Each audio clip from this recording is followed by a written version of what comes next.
Orelsan est aujourd'hui le rappeur qui vend le plus et qui suscite le plus d'intérêt. Il est originaire de la ville de Caen et s'est fait connaître sur la chanson Saint-Valentin en 2008 qui a beaucoup fait parler d'elle pour ses paroles assez crues. Orelsan, c'est 4 albums. Perdu d'avance, disque de platine, Le chant des sirènes, double disque de platine, La fête est finie également et son dernier album, Civilisation, qui est bientôt double disque platine. Un film, Commencez loin, un documentaire, Montre jamais ça à personne, il a également une marque de vêtements, plein de tournées qui est prévues et également plein qui sont déjà faites dues à ses anciens albums. Il est donc intéressant de voir comment il pourrait profiter de cet intérêt médiatique en plaçant et en utilisant son argent pour s'enrichir très fortement et sécuriser sa vie à jamais.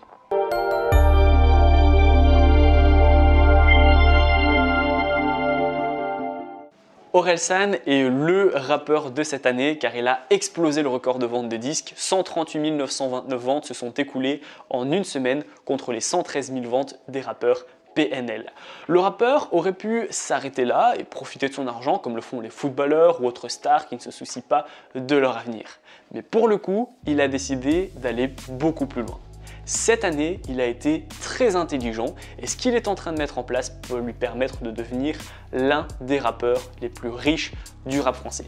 Il a décidé de remettre en avant la vente de CD en physique. Le fait de vendre un CD en physique rapporte plus d'argent que si on l'écoutait en stream sur Spotify par exemple. Il a créé plusieurs designs de CD avec des limites d'exemplaires qui montent ainsi la valeur de chaque CD. Il y en a même à l'heure actuelle qui se vendent à 10 000 € sur le Bon Coin. Ce n'est pas l'idée du siècle, car l'idée du siècle est détenue par Booba, qui a décidé de faire la promotion de son album en proposant des NFT. Lui, même s'il est sur la fin de sa carrière, c'est un vrai businessman qui a bien compris comment faire encore plus d'argent. Ce sera le sujet d'une prochaine vidéo. Mais donc, à partir du moment où on a de l'argent, comment faire pour être certain qu'on ne reverra jamais la misère?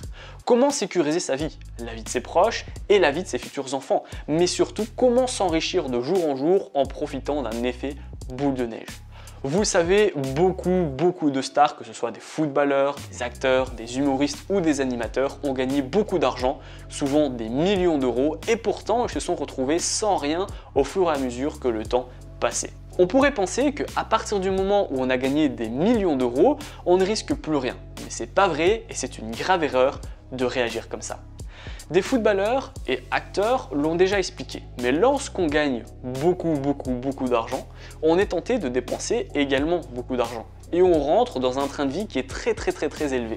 Le problème, c'est que lorsqu'on fait des dépenses dans des passifs, qu'on n'a aucun actif et qu'on a un train de vie qui est très élevé, il ne suffit que de peu de temps pour repartir à zéro. Beaucoup de footballeurs sont ruinés, même des gens comme Jean-Marie Bigard ou Benjamin Castaldi, pour ne citer qu'eux, ont généré des millions d'euros et ne possèdent plus rien car ils n'ont pas pu gérer le passif et l'actif. Tu es aux abois là aujourd'hui? Oui, je suis tout à fait aux abois, oui. T'as plus un rond? Ben, plus un rond, celui qui a rempli le stade. Je demande une autorisation de découvert à ma banque, sinon, là, j'ai 3 mois de loyer de retard, je vais pas pleurer, hein. Bah ça, je ne peux pas m'en sortir. Aujourd'hui, si on me laisse pas respirer un peu, je vais crever. C'est vrai, Benjamin, que vous n'aviez un moment, vous n'aviez même plus de carte bleue. Ah non, mais moi j'ai connu un truc dingue, c'est qu'effectivement j'étais à la carte bleue et il n'y a pas 20 balles qui sort. Pour revenir sur le sujet d'Orelsan, avec tout ce qu'il a fait et ce qu'il fait, j'estime sa fortune à des dizaines de millions d'euros sans prendre trop de risques. C'est beaucoup, mais c'est moins qu'ont pu gagner les plus grosses stars qui sont maintenant reparties à la case départ. Vous allez voir qu'Orelsan va rester riche car il a compris la différence entre le passif et l'actif et il n'a pas pour autant monté son train de vie plus haut que ses moyens. Vous pouvez le voir dans ses interviews, il ne dépense pas d'argent inutilement, pas de voiture de luxe, pas de dépenses qui servent à rien. Il a de l'immobilier et fait attention à ce qu'il a et à ce qu'il fait. À partir de cette conclusion, on peut être presque certain qu'Orelsan dépense bien moins que ce qu'il gagne et qu'il est bien conscient de ce qu'il fait.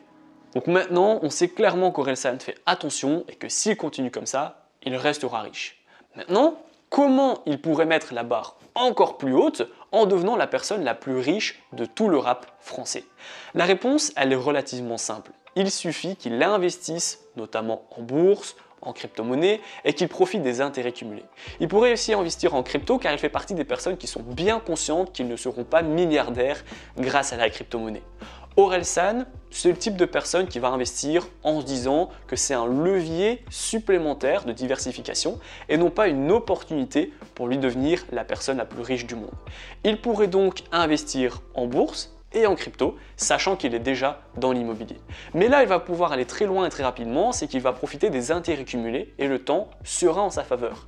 Là où la plupart des rappeurs courent après la montre en étant en avant que quelques années après repartir dans l'ombre, Orelsan va s'enrichir d'année en année. Il va donc s'enrichir où ses collègues vont s'appauvrir. Orelsan a 40 ans. Il a donc encore toute la vie devant lui et la retraite est encore loin. Partons du principe qu'il mette un apport d'1 million d'euros, qui est vraiment rien en comparaison avec ce que son dernier album et son documentaire va lui rapporter. Il peut facilement investir 100 000 euros par mois au vu de son train de vie, mais on va partir du principe qu'il investisse 50 000 euros par mois en bourse. Avec donc un investissement initial d'1 million d'euros, s'il investit 50 000 euros en bourse par mois, à un rendement annuel de 10% par an, qui est la moyenne de ce qu'on peut faire sans problème, il aura 42 millions d'euros après 20 ans, tout pile lorsqu'il aura 60 ans et qu'il pourra profiter de sa retraite. À 65 ans, il pèsera 72 millions d'euros et il ne faudra attendre que 2 années de plus pour qu'il pèse 100 millions d'euros. Sachez que là, on est uniquement en train de calculer ce qu'il pourrait faire avec la bourse, sans parler de la crypto et de son business actuel qui lui rapporte plusieurs millions d'euros par an. En partant du principe qu'il décide d'investir en crypto pour se diversifier, même s'il investit dans le Bitcoin et l'Ethereum, qui sont les cryptos les plus safe à l'heure actuelle, il pourrait très bien gagner plusieurs centaines de milliers d'euros en plus chaque année. En investissant en bourse et en crypto, non seulement il pourra augmenter son train de vie sans problème, car il dépensera dans des passifs avec ses actifs, il va aussi et surtout sécuriser toutes les prochaines générations. Son ou ses enfants hériteront de son capital en bourse et ainsi de suite. Évidemment, nous ne sommes pas Orelsan et on ne gagne pas des dizaines de millions d'euros par an. Par contre, vous pouvez aussi investir pour améliorer proportionnellement votre qualité de vie. Pensez à vous, mais pensez aussi à vos enfants qui seront très heureux d'hériter de votre portefeuille d'actions et votre portefeuille de crypto-monnaies. Vous ne leur offrez pas un capital en bourse et quelques cryptos, vous leur offrez une sécurité à vie.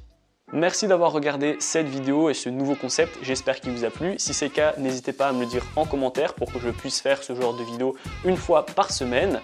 Si la vidéo vous a plu, n'hésitez pas, c'est super important à la liker et à la partager. Et moi je vous dis à très bientôt pour les prochaines vidéos.